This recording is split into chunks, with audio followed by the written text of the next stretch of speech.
sales and networking and all of those things. I almost hate to stop you, but I know that we've got a great program for you today, and we want to make sure that we make time for that and for your lunch and for lots and lots of great announcements that are going on with the Chamber. I'm Brenda Payne, the President and CEO here at the Hendersonville Chamber, and again, I want to welcome you. We're going to get Frank Cruz up here in a minute to do our introduction and pledge. And as he comes to the podium for that, I want to remind everyone that tomorrow is a very solemn day for our city and our country, September 11th, the anniversary, the 12th anniversary of that day for our country. I want you to also know, in case you have not been advised, there are two ceremonies that are going to be happening in the community that you might be able to join and be sure that we give the right kind of honor and recognition. One is going to be at 9 o'clock in the morning at Memorial Park. Our Hendersonville Fire Department is going to conduct a ceremony there to honor the fallen firemen and policemen. And in Gallatin, at the County Administration Building, I believe that ceremony is actually going to start at 8:46 a.m. So if you're in either town and want to have an opportunity to go and participate in that, we would encourage you to do that. So with that, I would ask that Frank Cruz come. He's going to give our presentation in pledge. Let's all welcome Frank.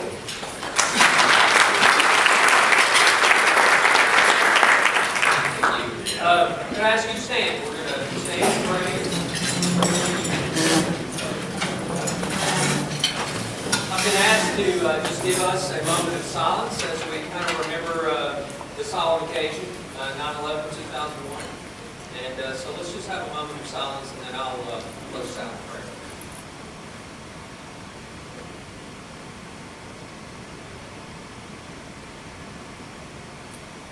Father, I thank you that we do have the freedom to gather, and we do so, Father. And I thank you that we live in a country where we don't really fear persecution by a government. And Father, I know that there are powers that would seek to do evil to us and mankind, and we saw that displayed on 9/11, Father. And I just pray that you would bless those who are still impacted by those events. Many families have lost loved ones, and providers, many workers lost their lives protecting others. We just pray blessings on their families. Father, I pray that you would bless us today. We thank you for our community, for this beautiful day that you provided. I pray that you would just grant us prosperity and that we would do things for your glory. And we thank you. We pray in Jesus' name. Amen. Let's say the pledge of allegiance. Pledge allegiance to the flag of the United States of America and to the republic for which it stands, one nation, under God, indivisible, with liberty and justice for all. By the way, 15 Saturdays until Christmas.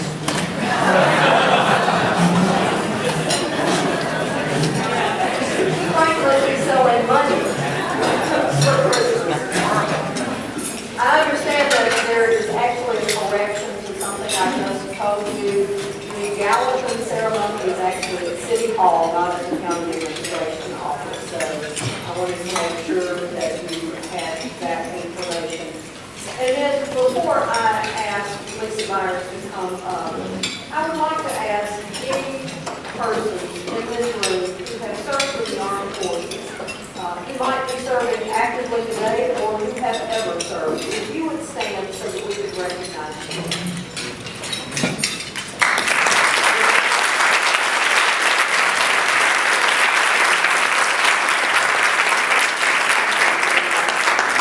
It's my great pleasure to introduce the chair of our chamber, Lisa Myers, who is the owner of the Daughter School of Hendersonville and is doing a fabulous job with us this year as our chair. So would you all please welcome Lisa Myers.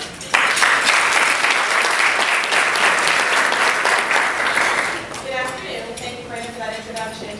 I also just want to take a moment to thank our chamber staff. You guys may recall that last month, August, we had a wonderful 3-hour tour of Music City Center. It was a great idea. from our chamber staff, and flawless execution, getting us all there back. So thank you guys for a great job. You know, we've been losing by We appreciate it. I also want to thank all of our new members. So since we weren't here in August, and last meeting was July, we've had quite a few new members and organizations join, so we're excited to welcome them. So I got a really good list here, and we're going to welcome them all. Air Academy is Becky Longoria, Bernie Gallerini. Children Are People, Susan Superzinski. Cookie Advantage, Bruce Lang. Fellowship of Christian Athletes, FCA, Jason McCormick. Future Vision Energy LLC, that's Jason Duncan. G's Meat and More, George Sheelan.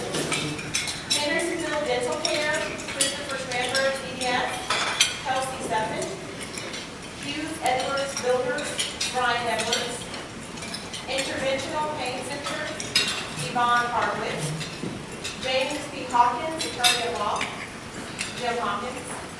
Joe Miniger. The Kimball Office, Julia Roberts. Lady Builder LLC, Natalie Hanson. Morgan Stanley Wealth Management, Mike Hughes. Into Hub Indian Lake Peninsula, Randy Bailey. Once Upon a Time by Amy Sparks. Piranha Bar and Grill, Jay Malfi. PPG Porter Payne, Jim Evans. Premier Radiology, Hendersonville, Michelle Corley. Rodan and Fields, Mary Johnson. Sedan on Demand, Tom Sturgeon. Sumner Business Exchange, James Sanders. Trebella, Christy Smith. Walsh and Associates, Patrick Weaver. Welcome Wagon, Joy Settle. Wing Adult Services LLC, Debbie Smith. And Wireless Direct, Sprint, Jason Bishop. Our chamber's growing. Welcome.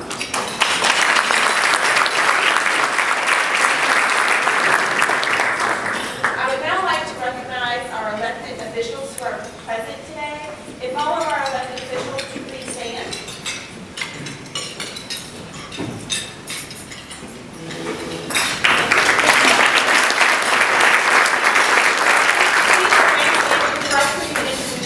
We can start with Gerald Woodcock, if that's okay, and go around the room. Gerald Woodcock, Hendersonville Alderman, Ward 5. Matt Stamper, Alderman, Hendersonville. Marty Nelson, Sumner County Trustee. I'm Scott Pratt, I'm the Alderman from Ward 2, one of the Aldermen from Ward 3. Don Ames, Alderman, Ward 4. William Lambert, State Representative. Carol Hale, State Senator. Oh, and I'm sure. Scott Foster, I'm the mayor. Thank you, Mayor Foster. And thank you all for introducing yourself.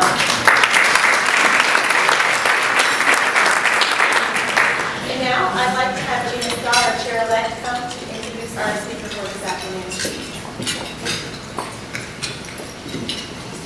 Thank you. Well, it's my pleasure to introduce the speaker today, Mr. Jeffrey Wilson.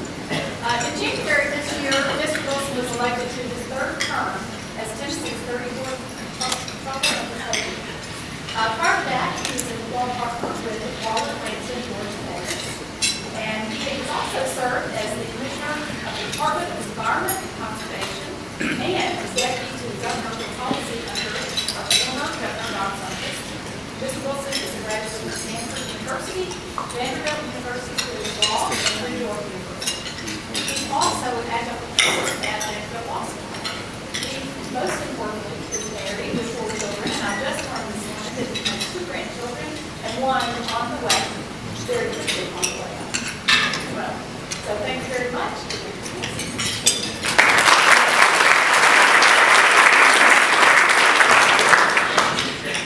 Well, I'm amazed to speak with all of these folks that do this. Pretty experience. What I'm talking about. I also noticed that we've got everybody third ball.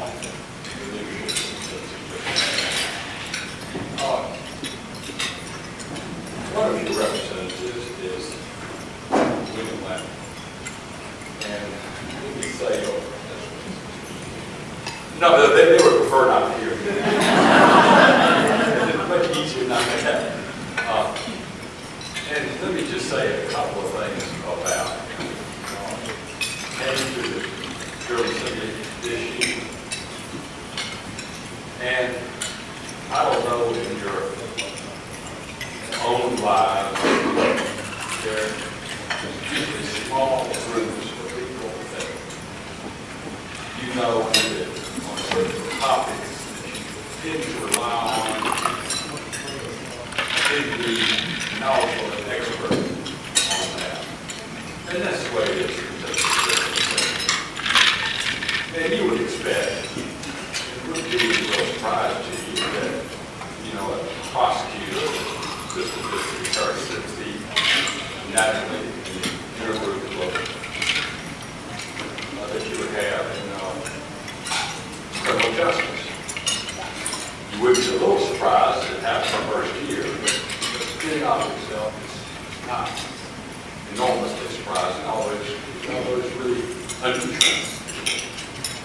And therefore, you see that the important legislation on DUIs, the difficult balance of privacy and Second Amendment rights, and fraud and prescription drugs, and reporting requirements for mentally ill, those sort of things which seem to be within that scope of competence. And it was, and all those bills are bills that he passed. In fact, it's kind of unusual for a freshman to pass any bill, much less four bills, really directed toward public safety. But, we had a rule this year that came down saying you could only introduce 15 bills in the House of Representatives. And most legislators introduce 15 bills. And most of the bills we know of. Is that even surprised anybody? Well, 10 of his bills would take long. Absolutely unbelievable. It's a real tribute. It shows the confidence in the haters. But you folks are here because of confidence, because of business. Let's talk about the business bill that he affects pocketbook, get on. One was to one of our company's office bills to reduce the size of budget. Anybody here in favor of that? One was another one of our bills was for the be sure proper training of local public officials, certified financial management act, and school employees. Be sure they're properly trained. Clarifying the rights of landlords and tenants. That's the last thing in the world you want to do, either as a landlord or a tenant, is to have a big volume without the law being clear, and also the possibility of skills after somebody does damage. Trademarks. Tennessee's trademark bill without date. We're responsible to have it modernized and brought into the 21st century where it belongs. And,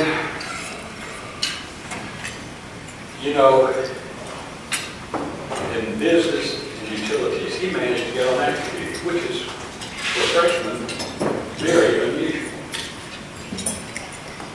And he's becoming a part of that little circle of 5 or 6 people who are really making the decisions with how the House handles issues that really relate to the fiscal responsibility of how you do business in Tennessee. That's something that y'all really want to keep. Now you've got a senator here, Farrell Hale, and he's a little different from most of the senators.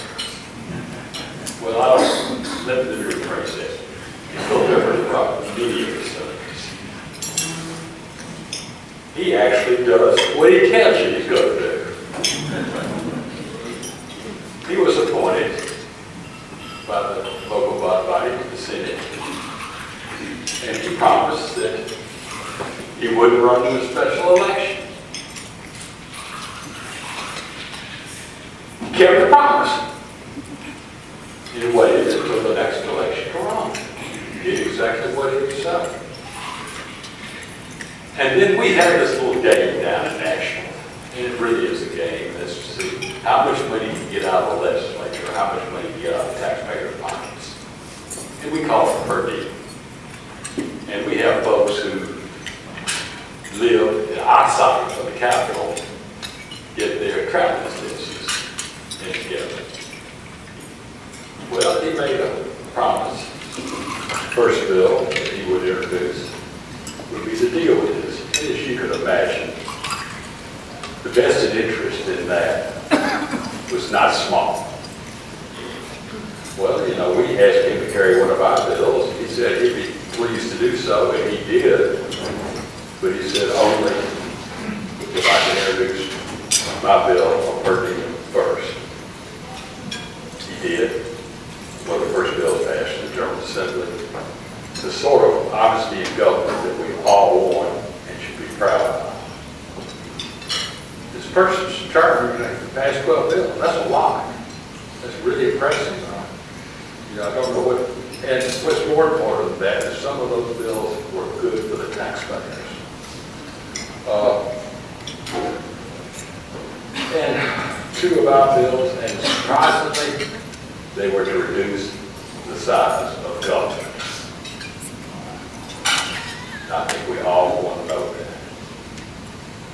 And both of these gentlemen represent a new breed that we have in National.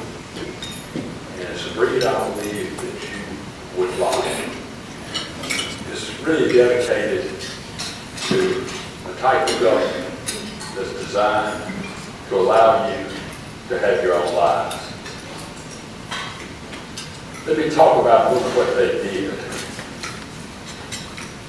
Is that they reduced the size of government. I've never heard of such a thing. Actually, government got smaller. Reduced taxes. Really? Reducing taxes. These days. And what they also did is they balanced the budget. Well, y'all say, big deal. The Constitution requires you to balance the budget. Everybody balances the budget. Doesn't mean anything. Well, they did it a little differently. They actually balanced the budget. I mean, the money going in, the money out, actually balanced. Without a lot of these games or accounting tricks that, you know, we call them changes in methods of accounting or something like this, and y'all probably hear Southern County call it lying, which is the same as kind of deal. And they did this, and they did this getting out the earliest that they ever did this century. That's quite a accomplishment. And they did this with a budget, smaller budget. But as you all know in your own business, is your budget reflects your priorities and what's important for you. And any student of Tennessee budget knows it's very rough terms. A third federal money,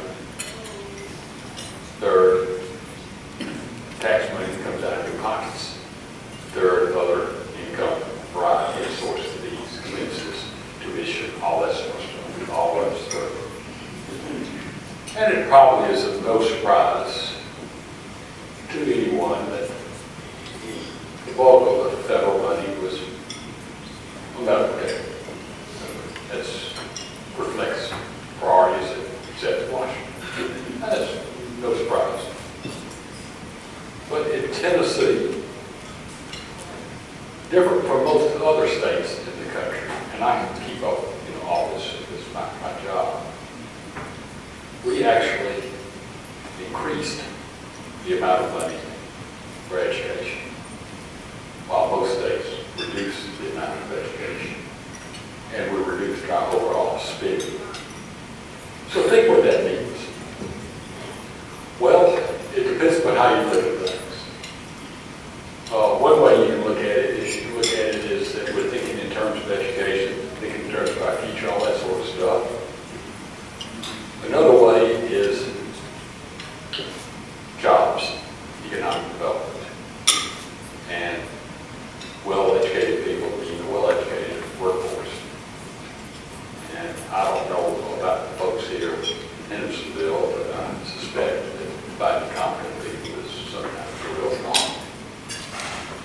But that is priority, the day's term.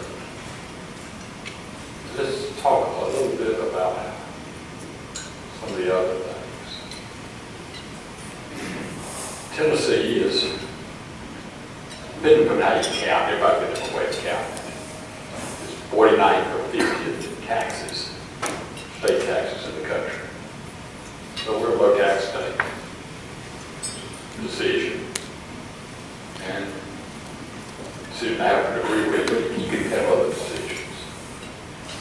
And we're also a low debt state. We, according to Fitch, which is what rating agencies deal with all the time, we've got the lowest debt burden of any state in the country.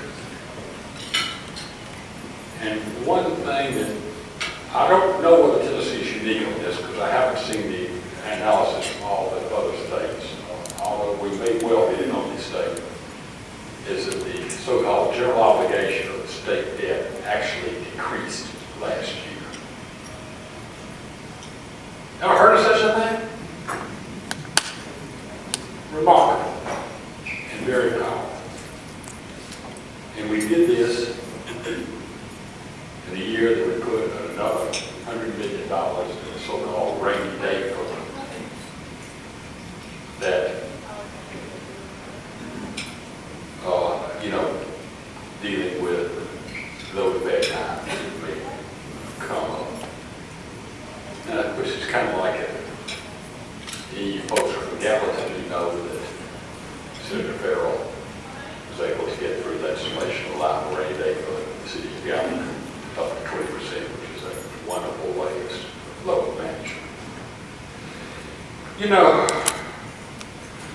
The physical soundness of the state is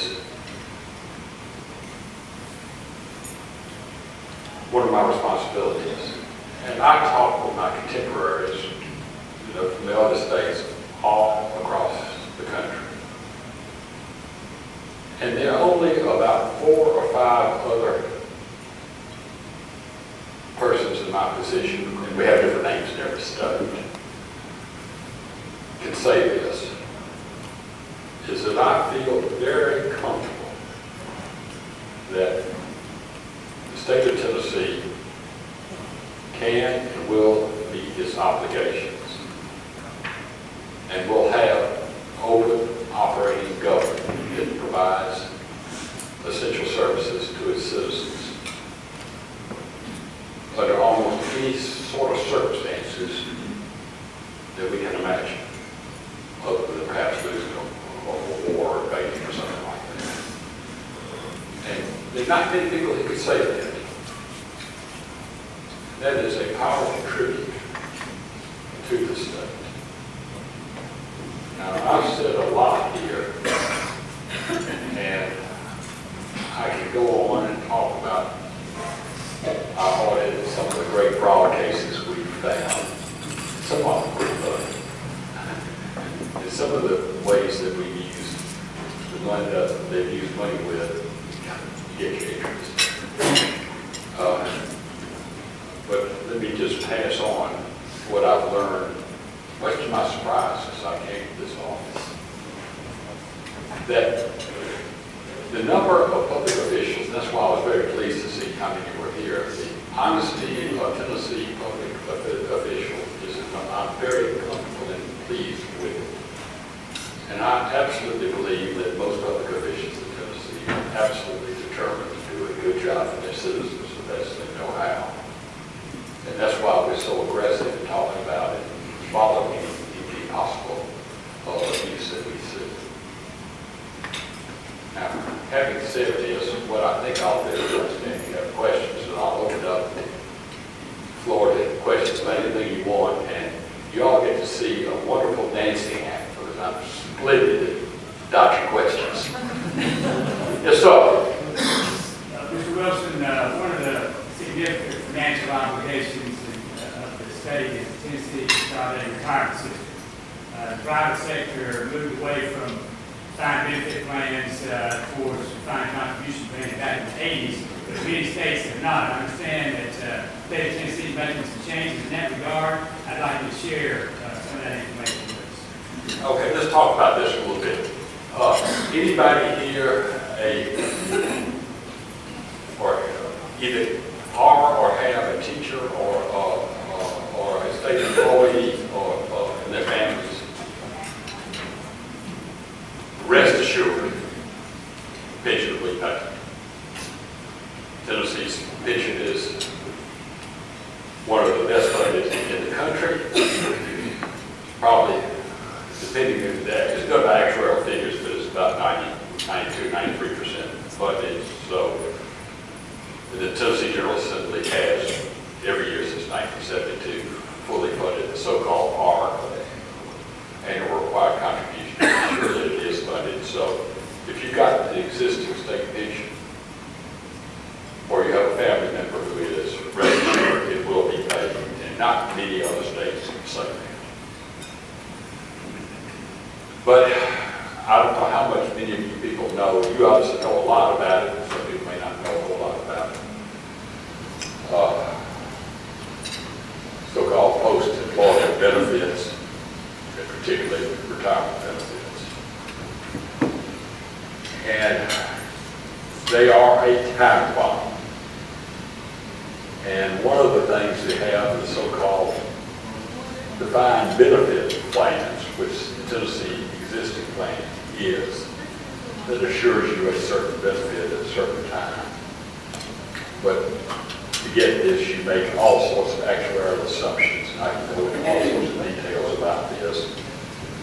But you're subject to market risk, which is probably a bad thing. But you're also subject to people living longer, which is a good thing. So you've got all those. And so continue to have a defined benefit plan has unexpected liabilities that can come up that are difficult to control and to manage. And quite frankly, doesn't really meet the mindset of my children, and perhaps your children, who really don't like the idea of a big plan over there for everybody, but want to have their own plan that they can deal with and understand that goes with them as they pass. And what the Tennessee General Assembly did is took everybody who's on the plan now, and everybody who will be on the plan between now and June 30th of next year, to say nothing changes. And that has a fixed universe of people, which will decline over a period of time.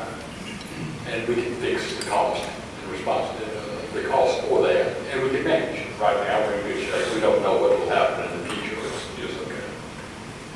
And then we took, because a new plan, the new hires, after July 1 of next year, and said that, yes, we will do this for part of your retirement, but the rest we will have your money.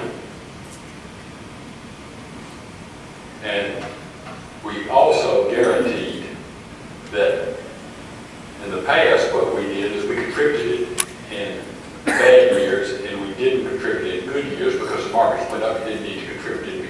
We said we're going to contribute every year, be sure that we got stability. We set limits on how much you can have and how much not have to make sure that we have stability and consistency in treating with our employees, or the so-called defined benefit portion. We took also, and we put a limit of maximum liability that the state can have. We also took basically the same amount of money, so the employees will, depending on how things play out, end up about the same benefit, and gave them their accounts where it would go to, it would be, it would be for them to have, and it would travel with it if they happen to leave the state. The state would have a defined amount they put in not being put them out of the market. And, you know, I personally believe that this will work out well for the employee. The younger employees prefer it strongly, and probably will add to the financial stability of the state. It's all part of the general plan that I've been working on, and the constitutional officers have been working on to have stability and consistency to the state finances, and why I say that I feel comfortable that the state of Tennessee will have a operating full government, the courthouse doors open, and the company capital will have functioning government authority. I can get much more detail, I think that's probably yes, yes. Representative. Tell us what you think about the federal government telling us in the last few days that we can't do cover Tennessee and cover kids and all those things because of Obamacare, and how that maybe will take the state.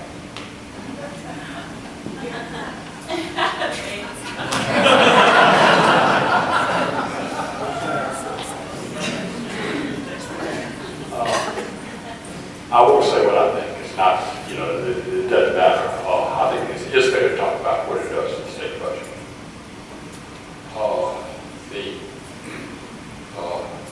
The state budget is a trick, and one of the biggest variables is federal money. And that makes planning a nightmare, a true nightmare. And particularly since the biggest number that the feds give us, and when they give us, they don't give it, they've got strings attached, and you must meet with their requirements, and sometimes their requirements are quite prescriptive. You may not, you're obligated to set forth an infrastructure within the state in order to expend money according to the rules that are set forth by the federal government. Well, when they change those rules, then you have citizens who have expectations that are not met. And then you also have the difficulties of employees that, you know, the not proper use of resources. And you're having your decisions that properly belong to you made by someone else. And so I am not at all concerned with the federal government reducing the amount of money that they want to spend. That's fine. But I am concerned about not knowing what it is, so we can't plan for it. You can't make decisions and make expenditures and make commitments that we will keep. We may not necessarily have the money to keep it. And healthcare is probably the area where there's the greatest risk of having these problems. We have contingency plans, but our contingency plans are only as good as our guessing what the federal government will do. And that's a tricky, tricky game. I feel like we're prepared, if not more prepared than the other states. But I don't want to tell you that I do not expect some sort of turmoil because of changes of federal funding. I think that's absolutely reliable. It's not just operation of state government, but even more importantly, the effects on our people's lives, our citizens' lives, and that's really what's supposed to work for us all. Any other questions?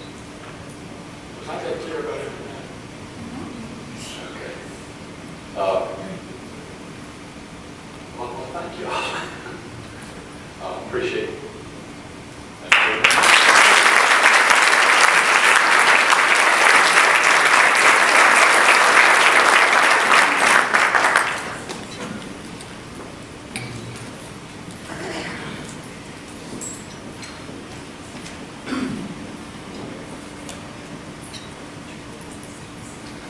Thank you so much for presenting to us today. We're always thrilled to hear from experts and are pleased that you were with us today. We've got a couple of announcements we need to make. Upcoming connection opportunities include the Leads Exchange. It meets every Wednesday at 12 noon at the Chamber office. If you haven't joined us for that in a while, that group changes all the time. It's so much fun. You can dance. Lots of great opportunities to meet new people and connect with other business leaders in our community. The business after hours is September 19th. This is a big one. It's at Rock Castle. It's going to be hosted by ITS Techs, Nationwide Insurance, Samantha Barnett and Cheryl Sessler, Shane's Rib Shack, and Tinkersley Chiropractic at Rock Castle from 5 to 7 p.m. So don't miss out on that. The October luncheon, we will have the Director of Schools, Dr. Dale Phillips, will be here to speak, so that'll be very interesting. Promotion opportunities. How many of you like to eat? Everybody in the room, you all ate today. So good. I know how this looks. The Taste of Hendersonville is this Thursday from 5 to 8 p.m. at the streets of Indian Lake. We have tickets here for sale. I know you're surprised that we've got tickets for you to buy, but we've got those right over here. You can see Allison before you leave. Some of you got some with your membership levels, so that's a great way to get those out to clients. So you might have already given those out and you need more for yourself. We hope that you take advantage of that. We've got over 20 restaurants coming. Great sponsors. That is presented by the Daughter School. We love our partnership with them and are looking forward to another successful event at the streets of Indian Lake. We also have the Women Impacting the Community here on October 24th. It is presented by Business Credit Reports, and guys, I just need you to tune out for a minute, because this just is not going to be an event for you. And I apologize, we're not being mean. We're just going to get some ladies in the room and really network. Have we ever heard that? We will talk after. Anyway, this will be a great opportunity for women to network, but to also learn from each other. And we're going to take that opportunity to talk about some of the challenges that women face and just really work together and have a great evening of fellowship and networking. And we're going to have an amazing speaker, Deb Varallo. If you do not know who she is, you'll want to compare her stage. She is awesome. Support opportunities. The YPC is teaming up with Sertoma for a 5K on September 21st. If you have questions about that, you can see me or Matt Lawson about that event. It's a great opportunity and gives back to a couple of great organizations and some school groups in our area. The staff will host a free luncheon on October 10th at the Chamber. It's hosted by Jet's Pizza. We want to hear from you and review how the Chamber works for you. So this is a great chance to come and learn. If you're not using all of those aspects of your membership that you've got, come and sit down and we'll talk about it and tell you how to make that work for you. We only reserve the first 25 members for that, so you want to get in on that list early. Advocacy opportunities. Coffee and Conversations, we also host that here. It's going to be on October 4th at Bluegrass, 7:15 a.m. We will have coffee. It's early. But it's going to be worth it because we're going to have representatives from the Sumner County Commission. They'll be sharing the latest updates, so be sure to register. It is a free event for members if you register in advance. If you show up that day, we're going to charge you a little bit, but we want you to get on that list so we know how many to prepare for. We've got a couple of drawings. And we'll get to those as soon as we hear from our display table. So I'm going to invite Keep On Tages, Holly Guggenheim, up, and Children Are People, Elizabeth O'Connell, who's the chair of that, to come up and tell us what you've got going on. Hello guys, how are you? I'm with KeepOnTages.com. Our table over there, you can get some information if you're lying on. We are a local-based website. I work for a company called Go Local Media Group, and we've been in business since 1999. KeepOnTages.com is one of our properties. It is a local-based, consumer-based, member-based website where you can sign up and receive one email a day and with a coupon, and it's a local merchants only in Sumner County. We're very excited about this. We have Jet's Pizza on board, Monkey Joe's, Hoppity Hops, other great ones, and today I'm going to give 2 free months to Strike and Spare and Kimbrough Air. So if you guys want to come and see me when you're finished, we'll give you guys both 2 free months to advertise them or to be local consumers. So if you haven't signed up, please do so at www.keepontages.com. It's free for consumers to sign up and it costs you. Thank you very much and have a great day.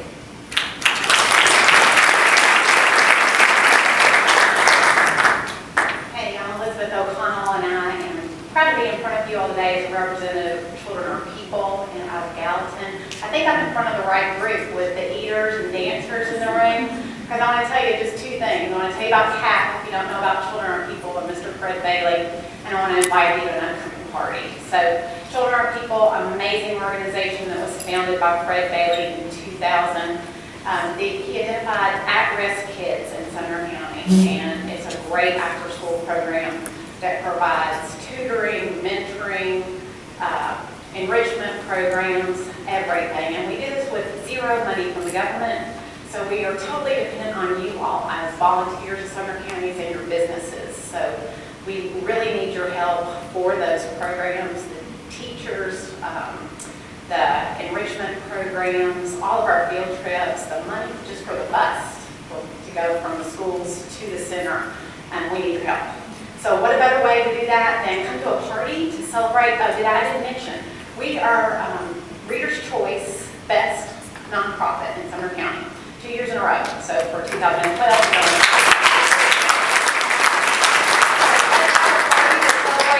and make sure that we get voted in 2014 Best Nonprofit. But the party is September 21st, mark your calendars, it's at the Expo Center at 6 o'clock. It's called Under the Tuscan Sun. We have an awesome band, the Garage Band Revival, and many of you all know Don Dickerson and his crew. They will rock the house that night, and we really appreciate all their efforts to support the kids. Wonderful food, Italian, did I mention open bar? So it's going to be a lot. If you're there, yeah. So I got my dancers, got my local bar people. Silent auction. Somebody said Christmas shopping about freaks me out, but come on. We've got great silent auction, unique items. Come do your Christmas shopping with us. What's the date? September 21st. Mark your calendar, and we look forward to seeing y'all there. Thanks.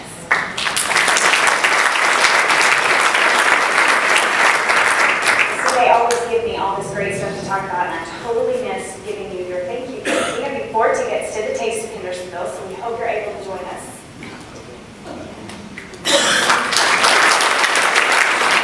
And we have 2 more drawings that we want to do before we let y'all go today. We have a Jets Pizza giveaway, and that goes to Megan Rewa from American Family Care. And a gift certificate to Signature Cleaners Advance, who is always so great to give us giveaways, Ken Anderson from First State Bank. So those are our giveaways. You can come up here and get those, and we hope you have a great rest of your week. Thank you for being here today.